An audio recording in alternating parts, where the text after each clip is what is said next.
Hey guys, and welcome to another video. So today I'm going to be reviewing the book called Protecting Caroline by Susan Stoker. So this is the Seals of Protection series, book 1. So after I finished reading, I'm just going to get right into it, by the way. So this is, after I finished reading Sunrise on the Reaping, I tried to start rereading The Hunger Games and I got bored. And Sunrise on the Reaping pulled me out of a reading slump and I loved it so much. And so I was having really bad withdrawal. Like even now I'm still like, I love that book so much, Sunrise on the Reaping, and I miss it. And so I was trying to find comparative titles to my military romantic suspense series to compare covers, because I'm working on the covers for the series and it has to match the genre. And so I was scrolling through there and I actually found this series and it always happens to me where I find and read the blurb and it's always the last book of a series in this type of genre, like my military romantic suspense. It always happens that way, where I read the last book and that's the one I want to read. Found out it was the last book in the series, so I went all the way to book 1. There's like 14 books in it or something like that. So I found book 1 and it was free, and like the price went up from there. And so I was like, you know what, it's free, I may give it a try. And so I read this book and it was free and I gave it a try, and that's kind of how we're here. So it is like military romantic suspense.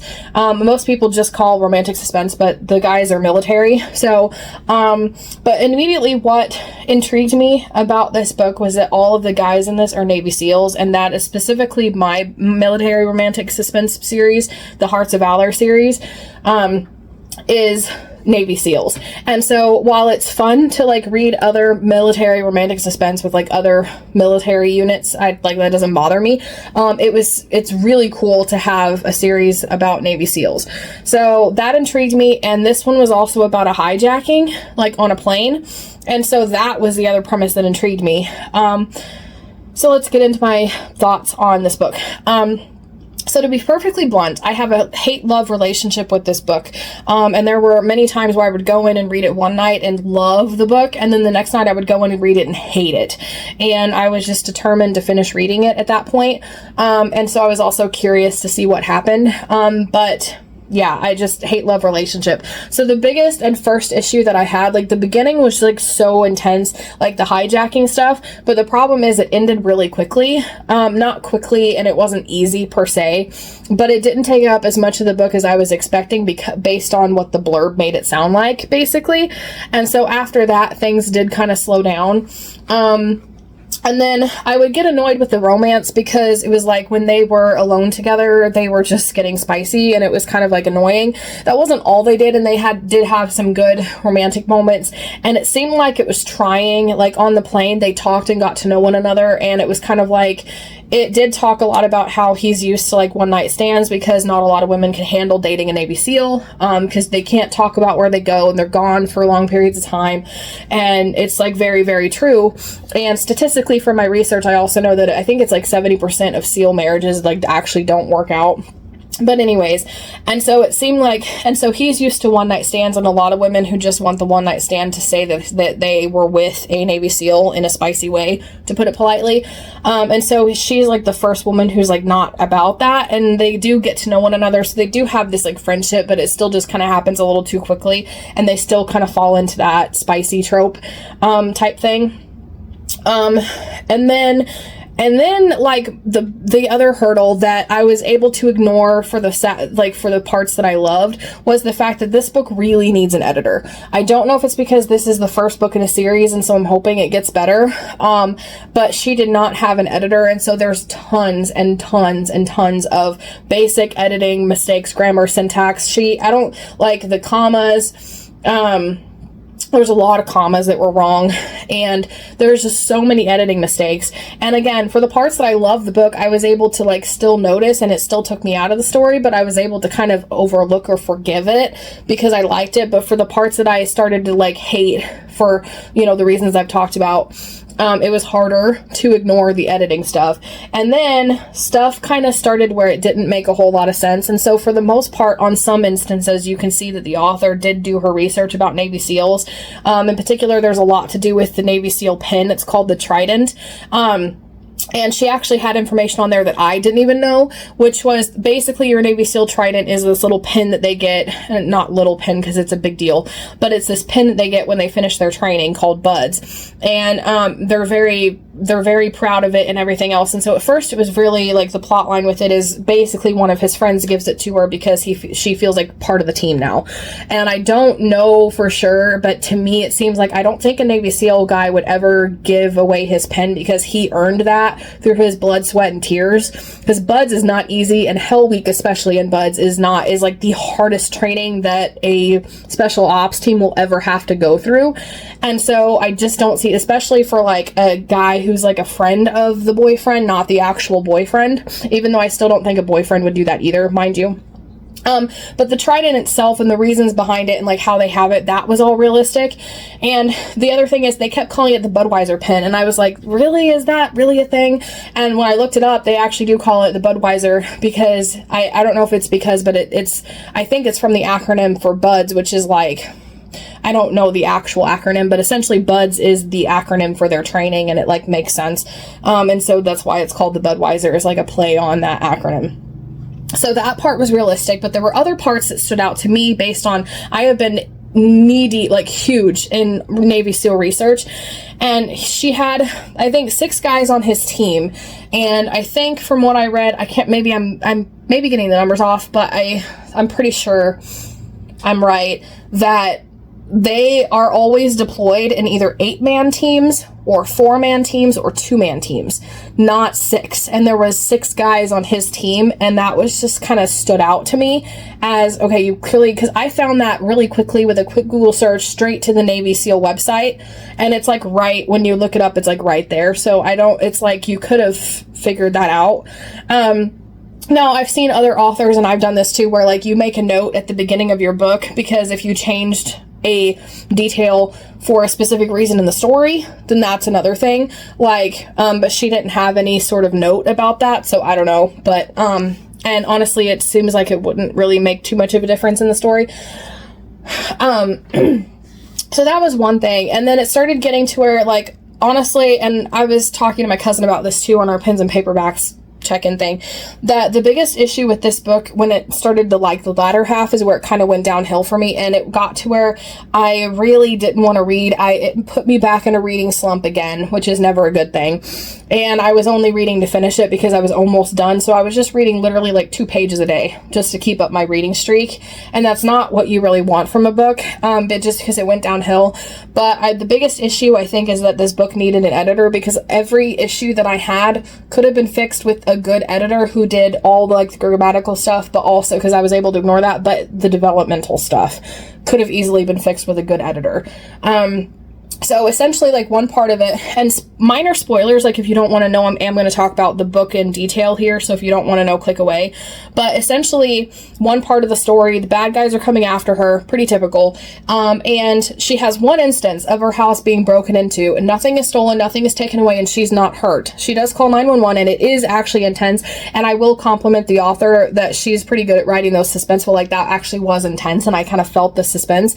But my point is that logically and like realistically, nothing happened, nothing was stolen, nobody was hurt, nobody was threatened, and she was immediately put into FBI protection, and it was FBI who was dealing with her, not the police. And so my brain was like, that's not, it takes a lot to happen in order for you to be put into witness protection, and it's not going to happen from a single break-in where nothing bad happens, and even then that would be handled by the local cops first, and it would, if the case got big enough, and usually there would be like more connections where it's like happening in other states, that's when the FBI would be brought in. And so I was like, maybe it's the bad guys, they've infiltrated the FBI, maybe that's the reason why, but that's not the case either. And so it was so unrealistic, and it's just like she needed to be put in witness protection because the author needed her to, not because of any reason that made sense in the story. So it had a lot of problems with realism. And then after that, when they finally found out where she was, for some reason, her Navy SEAL boyfriend, he's the leader of their team, and so him and the team teamed up with the FBI and got put on her protection detail. pretty sure that doesn't actually happen. Like, the FBI is a completely different and separate entity from the Navy, and from the Navy SEALs even, because the Navy SEALs are even different from the Navy. They're special forces, and so that's not the kind of thing that they would be sent on, and they wouldn't joint task unless it was like a terrorist organization in the United States, or, you know, something else. And it was, but at the same time, it was like they just needed scenes for him to be there. And in one of those scenes, he left the door open. He knew there was another FBI agent guard outside the door, and they still started to try to get spicy. Like, there's a guard right outside the door. And also, even if you are on a protection detail, I'm pretty sure it's unprofessional and inappropriate for you to be with the person you're protecting. So that actually would have backfired in a real life situation, even if you get rid of all the unrealistic aspects of the Navy SEALs for some reason being teamed up with the FBI on a protection detail. For him to then get with his person he's protecting, like, that would have made him to where he couldn't really be with her because it's inappropriate and unprofessional and like all that stuff. But so it just, like, it's so unrealistic, and it started to just get where I was like, okay, I'm just rolling my eyes, just like reading through this book. And the part that made me the maddest in this book was the ending of the book, and the whole suspenseful ending on the one hand was actually like resolved. It like took a lot to resolve it. And some of these I've read, I don't remember if it was a few of Jessica Ashley's book where it felt like it was too quick and easy in hers. But so this one felt like it took a long time to resolve it. And so that was good. But she was captured by the bad guys. Spoiler alerts again, if you don't want to know anything. Spoiler alerts if you don't want to know anything. But she was captured by the bad guys, and the bad guys were beating her to get information from her. They were beating her, like brutally beating her. It was very graphic, so if that kind of thing bothers you, that's a trigger warning, and should be, but I don't think it was in here. But anyways, they were beating her very badly, and she never talked. And she was always been described as this average woman that everybody overlooks, and she's just this average woman, and there's never been any hints of her showing this tough kind of, like, she's just a normal woman, and I've kind of related to a few of her things about her story and everything else, but she doesn't talk. Ever. She never reveals anything. And most people, the average person in that situation that hasn't been trained to withstand torture, essentially, would talk. They would start saying, a lot of people just say stuff like you can't even think when you're in a lot of pain, so you just start blurting out stuff. Like, and even with training, it's very hard. And so it was just like, oh, the girl needs to be tough, so she just didn't say anything. And then at the end, they tie her legs to a weight, and they throw her overboard, but the bad guys didn't tie her hands, so it's like, okay, well, the author needed her to survive somehow. And she had broken ribs. And after the big beating and everything else, she also still has broken ribs. And so with her broken ribs and the beating and the injuries, they throw her overboard. With the weights tied onto her feet, she is able to swim and keep her head above water for a sustained amount of time. And I have a friend who had broken ribs and was able to teach me a lot about broken ribs. So now that's like my thing I know a lot about, just because of her and all that she taught me. And I don't think you would be able to swim, because you can't even lift your arms above your shoulders. And that movement would be really hurting your ribs, let alone even if you didn't have broken ribs. The average woman and the average strength of like somebody of her size also wouldn't have had the strength to hold your head above water with the weights, maybe for a few minutes, but not at the time that she sustained it. On top of the fact that she was also being shot at. And then after that, a lot of the broken rib situations, like the whole time she was in the hospital, when she was at home, she was laying flat, and you can't lay flat with broken ribs either. And so it was just like clearly an example again of somebody who didn't clearly do her research when, like, and most people don't know the realism of broken ribs, and I wouldn't know, and probably would have made those same mistakes if I didn't have my friend helping me. But there still needs to be a level of research when you put into this stuff. Like, I didn't actually write broken ribs in a modern day realistic setting until after that fact. So yeah, it just bugged me. Now that I know the realism of it, it's like, I just wish people would do the research. And so all of these issues compounded, and it's just like, it took me, I was actually spent longer reading the ending of the book than I did the rest of the book, just because all those issues, I was just like only reading 2 pages a day at that point, just to get my reading streak up. And I was just so bored. And like, and even though it was supposed to be an exciting climactic situation, and then, the ending of the book, I'm still spoiling things, but the guy, her boyfriend or whatever, left her in the hospital and didn't come see her, and he doesn't want to be with her just because he feels like he's putting her life in danger. That's fine. It makes sense. He's scared. Her life has been worse with him in it, just because whatever. But his friend on the Navy SEAL team, got mad about that, which is fine, but one of the other SEALs gave her his trident, the pin I was talking about, which again, he was one of the side characters that never even got to meet her. The only time he met her was when he was rescuing her, and I get that they feel like she's one of them and she's tough and like she never talked, and like you can still, I can understand why he would be grateful to her and feel like she's one of them, and like, you're one of the team and we love, you know, the Navy SEAL has a big like family like community, so if you're one of them, you're one of them kind of thing. That is true. But I don't think that he would have given her his trident. That's still a little too far. But anyways, the best friend is trying to tell the main guy how he's being stupid and shouldn't abandon and leave her. And one of the comments at the very end was talking about how if the boyfriend didn't go back to her, then the best friend was going to be request transferring to another team because he couldn't handle it.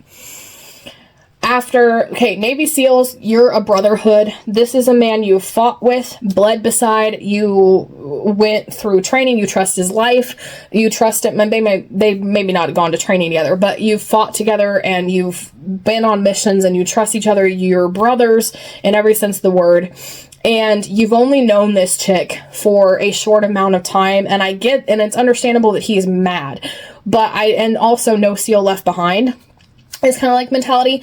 I don't see a Navy SEAL like him, especially like the kind of character that he's been set up to be, like honest and full of integrity and stuff like that, would leave his guy, like leave the SEAL team just because of the guy. Because the guy, Wolf, is essentially making this decision because he's scared and he feels like her life has been worse and she's been in more danger with him in it. And so his reasons, one, that's his choice, not the best friend's. Two, his reasons make sense. And as a best friend, he should understand where Wolf is coming from. And also, he's a Navy SEAL. I don't think he would just leave his SEAL team. Like, that's petty high school crap. Like, pull me out of this class because I don't want to be near my best friend because I hate him. Meh. And it's like, that's not a Navy SEAL. And it was so unrealistic and so stupid. And I know I'm complaining a lot, but again, there were like, the suspense was written suspenseful, and I really liked that, kind of stood out to me. And I did like pieces of the romance, and it started off in the plane like really, really well, because they genuinely were talking and getting to know one another. And the whole plane scenario was absolutely fantastic. Like, it drew me into this book, and I had such high hopes, and I was so enjoying it. And so my brain wants to give it a 2-star because I genuinely hated parts of this book. I genuinely didn't want to finish it. I was just reading to finish it, and I did. And I have so many complaints about it, but that beginning sequence with the plane thing was so intense, and it was like I had such high expectations for it. So my actual rating is probably going to be 2 stars, just because you can't do half stars on anything but like Fable. But for the sake, I'm going to say 2.5 stars, just because it was almost a good book. It just wasn't after the hijacking, and that was also over too quickly, but the aftermath of that was actually pretty realistic too, just because of how much time it took to like settle down and like get the authorities involved and like all that stuff. So yeah, for me, 2.5 stars. Probably gonna rate it down for, you know, Amazon and Goodreads and that stuff, but I'm in a reading slump now thanks to this book, so I'm gonna have to find my way out of it. I wish I had more military romantic suspense books to read, because it's really hard to find them, and this was about Navy SEALs, and it's a huge series, so I really wanted to be into it. I don't know if the series gets better. If you guys have read this book and this series, does it get better? Guys, please, I need to know, does it get better? And if so, what have you guys thought about this book? And honestly, like, overall, though, from it was a free book, so it kind of puts that that stereotype where like free books are always going to be bad. Like it kind of puts that in, like it makes that true, which is not always the case, but it kind of like, it was still a free book. So you guys can actually go find it on Amazon if you want. And it kind of like, it had spicy themes, but it's like a weirdly tame spicy and clean spicy. So it doesn't actually, it's not like normal. It is kind of like more blunt, I guess, but like, so, but overall, what did you guys think? Let me know in the comments below. And if you liked this video, please be sure to give it a like and subscribe for more writing and reading videos every Monday, Wednesday, and Friday. In the meantime, if you liked my review of Protecting Caroline and you're actually interested in military romantic suspense, I actually did find a really good series. It was Christian military romantic suspense, and it was clean. That was Jessica Ashley. I reviewed her whole series, so you can start with the first one. It was really good, so I hope you enjoy.